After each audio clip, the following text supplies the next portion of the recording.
The pandemic had reached New Jersey by then and had been around a confirmed patient.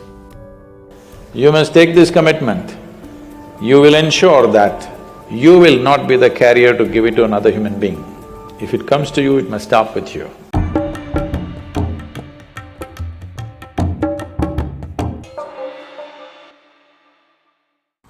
Because of my age, doctors told me that there was no chance of me getting tested. They asked me to isolate myself and just treat it like a flu. Just the mystery behind this virus left me holding my breath for answers.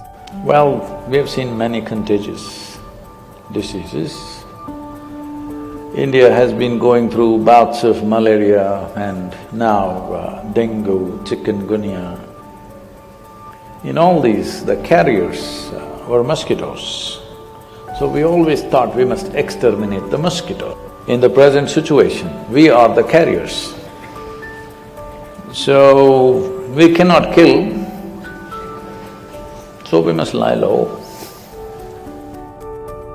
Although I still did not know what I was infected with, all I could really do was boost my immunity to prepare for whatever this virus would be doing inside me.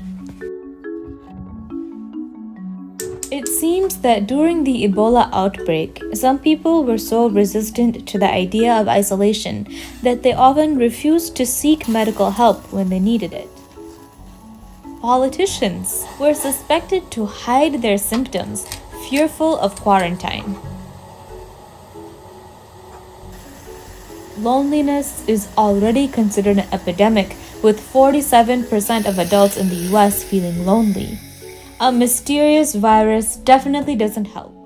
If only depressive loneliness could be instead transformed into sacred solitude, who knows what potential we could unleash? I'm sure many of you complain about your work. Now you must learn how to be without much to do. And above all, those who had no time to do yoga,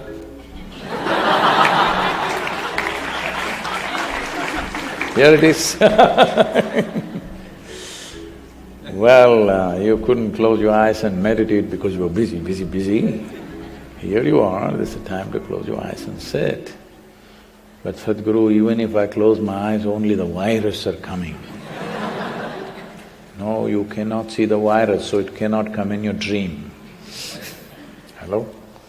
You have not seen one, so it should not come. You're making up things. This is very important. This is a time. It's a reality check for all of us. The fragile life that we are, have we kind of organized ourselves to understand and live here and knowing how fragile and how,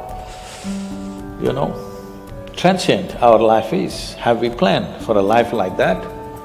Or are we an eternal life, a make-believe world of your own that you think you're here forever? It is time, at least now, you don't create make-believe things in your mind. This is a reality check as to who we are. While I was locked within a 700 square foot space, my sister was on the other side of the world battling a preponed journey back from India to the US. She was trying to slip into the country before any travel bans and had to cut out her visit to our dear old grandmother who had been waiting for 2 years to see her. But the virus leaves no room for emotions. The elderly are most vulnerable to its effects, and any risk of carrying the virus to my grandmother was out of question.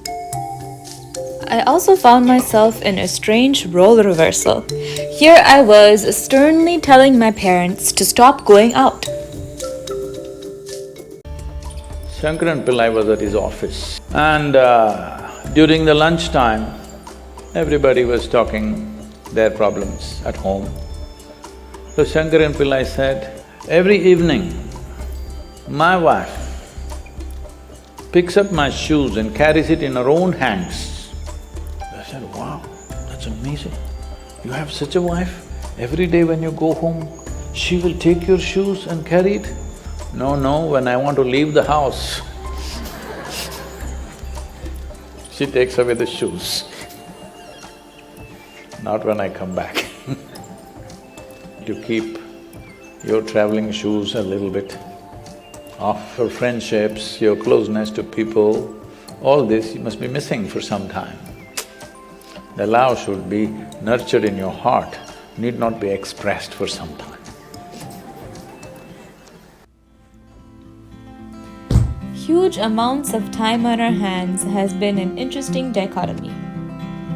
On one hand, we complain that we don't have enough time to do what we love. But on the other hand, when we're given all the time in the world, we complain that we can't do what we usually do.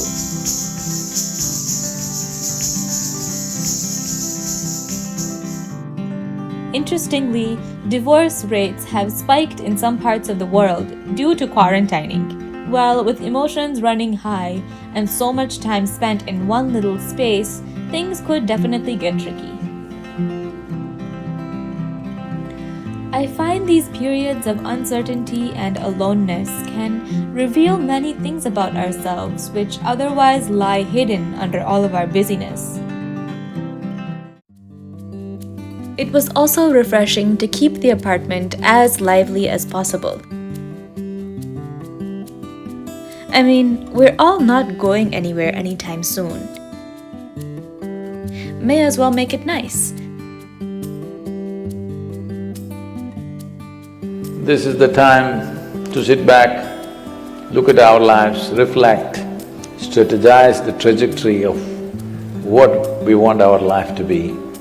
Above all, to realize the fragile nature of our existence.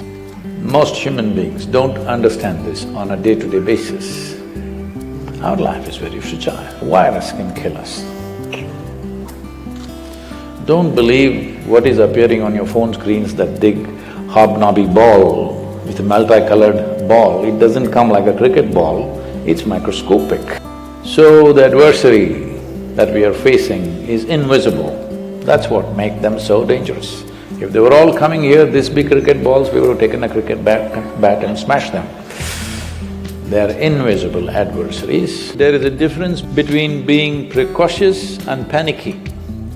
Panicky means you'll do all the wrong things. Precautious means you do the right things. That's the important aspect of this.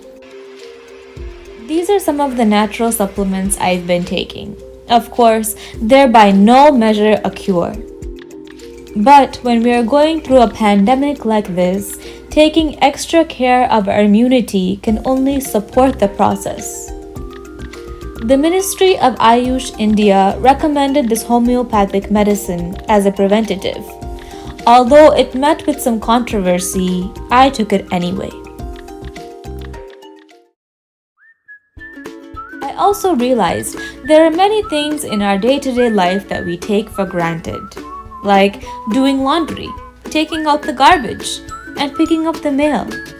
I had placed a grocery order on Instacart, and the thermometer my parents had sent from their house in Michigan would have also arrived. I had to step out of the apartment.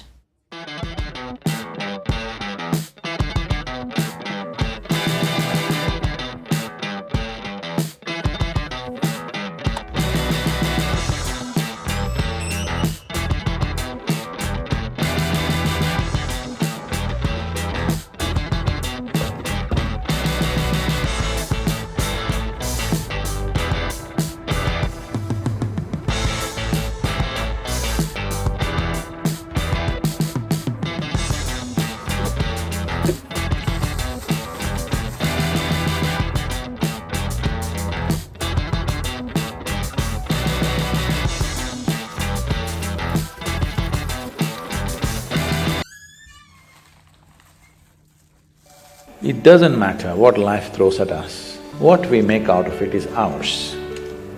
What life throws at us, we cannot decide. What we make out of it is 100% ours. So right now, for some reason, nature is throwing some deadly virus at us.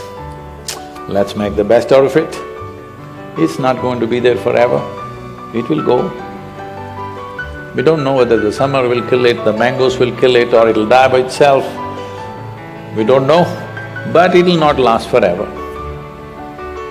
In the meantime, because it's an invisible enemy, we just bow our heads down and just sit around for some time. Let it pass.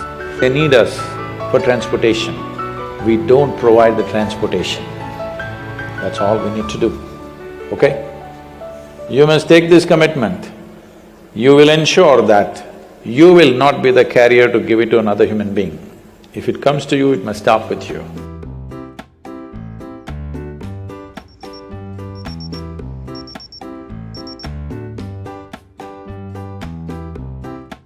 There are many different kinds of celebrations.